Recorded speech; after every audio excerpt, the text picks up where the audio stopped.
All right, this is a demonstration speech on 3D printing, painting, sanding, super gluing, essentially everything you need to know if you're working with 3D printing and plastic. So, this is obviously a clone trooper helmet from the Star Wars series. So you just get files to start, 3D print files. They'll be on any website. I got mine from Galactic Armory, that's my source. They have a ton of things, weapons, not like actual weapons, just fantasy weapons, helmets, armor, all kinds of cool stuff. So you just download the files. It's a little cost, like $10, maybe less. Then you upload it into a 3D printer. I don't have any of that stuff. My friend did all the 3D printing, so I can't really demonstrate any of that, but I can do all the labor part of it. So for this particular build, came with a top, 2 sides, and a back. And essentially, you just get some super glue. You put it on little tabs, which you can't see now. I'm sorry, I don't have another helmet to work on to show you. But there's tabs, you just put super glue on it, you hold it in place for a couple minutes, it'll stick, it's great. All right, and then you get some Bondo, this spot putty, and it just fills in the cracks. You spread it all over the helmet. It's like an orange, it's just orange putty. And then you get some sandpaper, and you sand the whole helmet. It'll give it this rusted look. It'll make it really smooth, which is really important. It doesn't look like 3D printed plastic. It doesn't feel like 3D printed plastic. It's a really important part if you're trying to make something that looks realistic. So then, once you sanded it, you get your primer, and you paint it, or you spray it. You just take off the cap, put your finger here. Do not put your finger here. Obviously, you'll just get your finger all gross. You need to hold it above it, push down, spray the whole thing. It's pretty self-explanatory.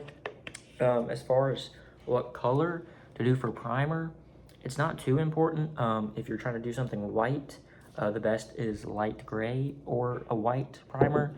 Just makes the white pop more, and it's also easier to get a better second coat of white paint when you start painting, because then you can see mistakes easier if it's light gray. Got that from SherwinWilliams.com. Obviously, they're good at paint. That's my second source. And so then, obviously, like I said, you start painting. This is white spray paint, same as the primer. Take off the cap, spray the whole thing. I had to do 2 coats for this. You can do as many as you want.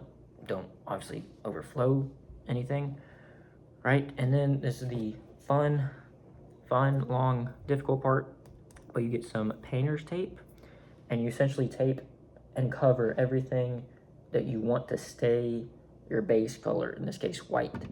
So I taped all of this, then I sprayed it red. So obviously waited for that to dry, then took all the tape off, and this is all red, and this stays white. Do the same thing for this black and this gray. And then obviously there's some little pieces here that we had to super glue and paint in, like these 2 up front and this black thing up here. That's essentially it for what I've done at the moment, but there is this mosquito netting, which is really good for this grill here. You just put it on the inside. Put it on the inside here. You can't really see it, but it looks more like armor when it's on the inside. And then I also don't have, but we're gonna do a black visor. It's like a welding mask film, and you put it on the inside here, makes it look like a visor. And then you can put some padding on the inside of your helmet or whatever you're doing. I'm using a beanie because I don't have any at the moment. And boom.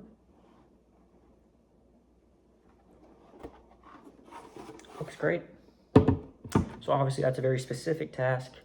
I'm assuming most of you aren't going to be doing 3D printing Star Wars stuff, but this is a great way to learn 3D printing, how to deal with super glue, primer, paint, tape, sandpaper, all that fun stuff. So that's my speech.